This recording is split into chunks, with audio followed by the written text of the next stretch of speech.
Dnes si zemiaky uvaríme.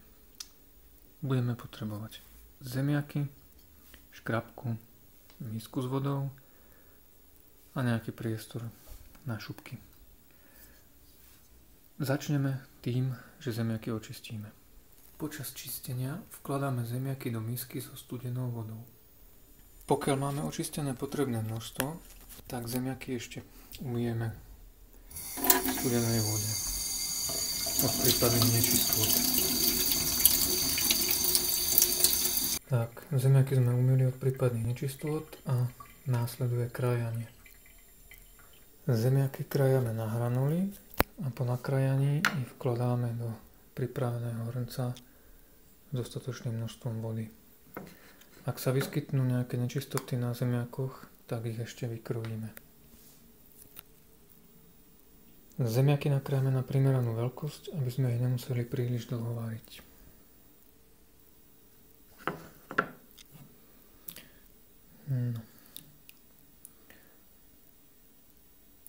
Máme dostatočné množstvo zemiakov aj dostatočné množstvo vody. Môžeme prikročiť k samotnému vareniu. Zapli sme si plyn, položíme zemiaky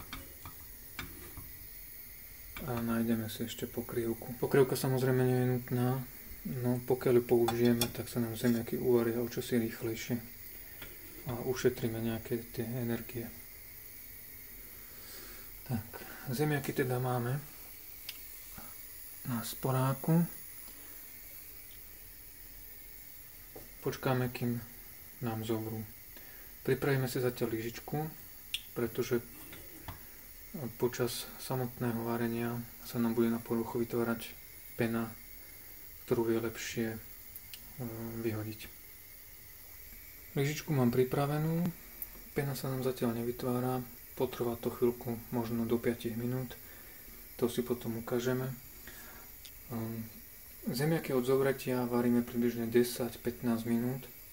Samozrejme čas je individuálny podľa typu spotrebiča, podľa množstva zemiakov, množstva vody, a podľa veľkosti, na ktorú sú nakrájané. Takže po zovretí po tých 10-15 minútach budeme kvázi koštovať, či sú už uvarené. Tak, zemiaky varíme približne na strednom plameni. Prešlo asi cca 4 minúty a už vidíme, že sa nám začína vytvárať pomaličky pena. Tak si ju takto pozbierame lyžičkou.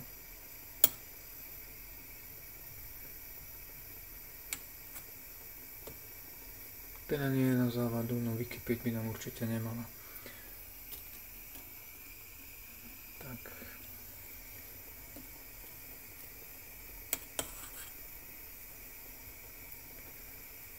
A dobre, myslím, že zatiaľ to nie je tak veľa.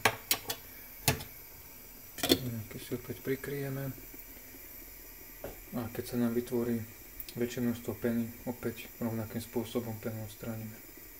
Opakovanie matka múdrosti, takže sa tu opäť vytvorilo väčšie množstvo peny. My si túto penu takto nazhromaždíme ku okraju a začneme odstraňovať.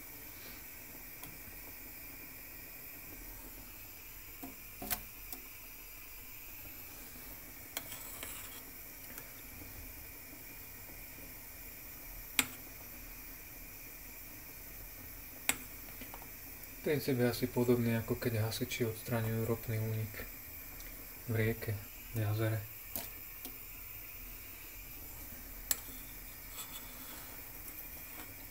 Po hladine sa pozbiera pena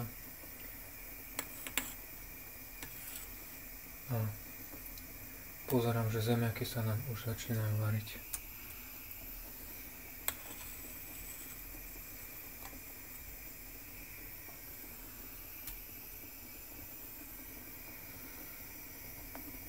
Trošku si ich premiešame.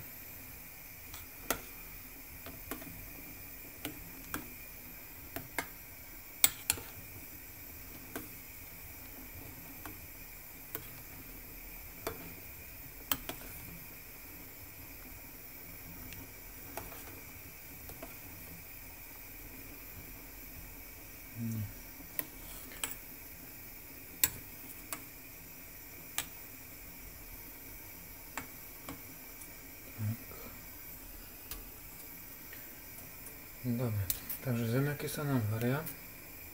Pozrieme na hodiny. Dobre, približne máme 3/4, takže 55.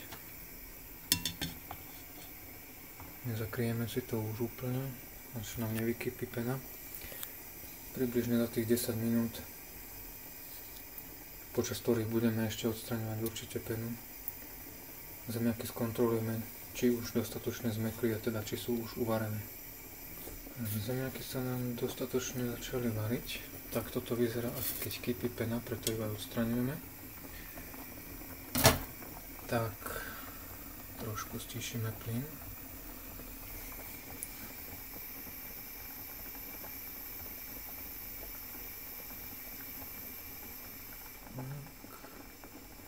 Tak, aby sa zemiaky varili. Týmto by sme mali zabezpečiť aj to, že ďalšia prípadná pena už nevykypí.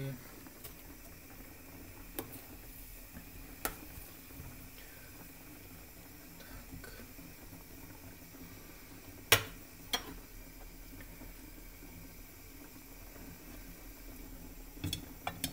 Vykryjeme.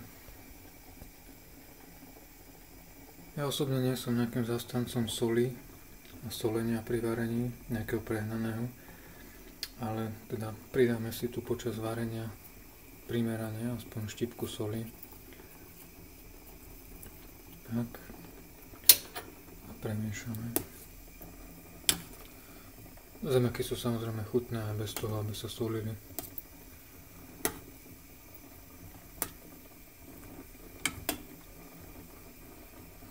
Dobre. A necháme ešte variť. Zemiaky pri varení majme stále pod dozorom, aby nám nevykypeli.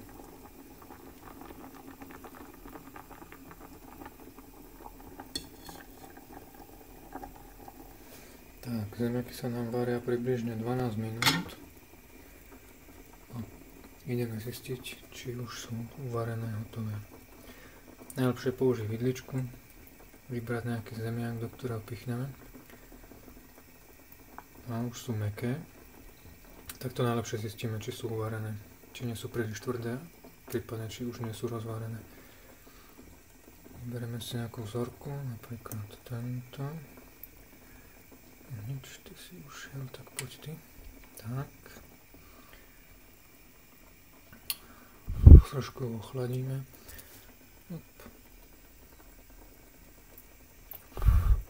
Najlepšie v studenej vode.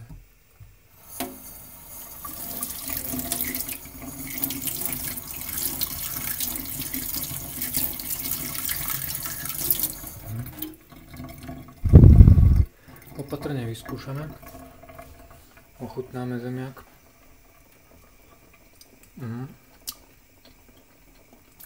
Mäkký je akurát. Uvarený je akurát. Myslím, že môžeme zemiaky vypnúť.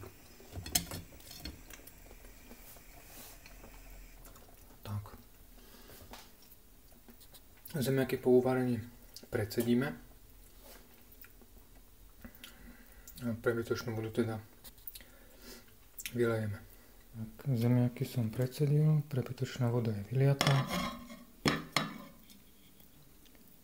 Ja ešte zvyknem na zemiaky navrch položiť plátok masla na dochutenie. A takto pripravené zemiaky môžeme použiť ako prílohu k rybám, k mäsu, prípadne na prípravu šalátov. Dobrú chuť. No.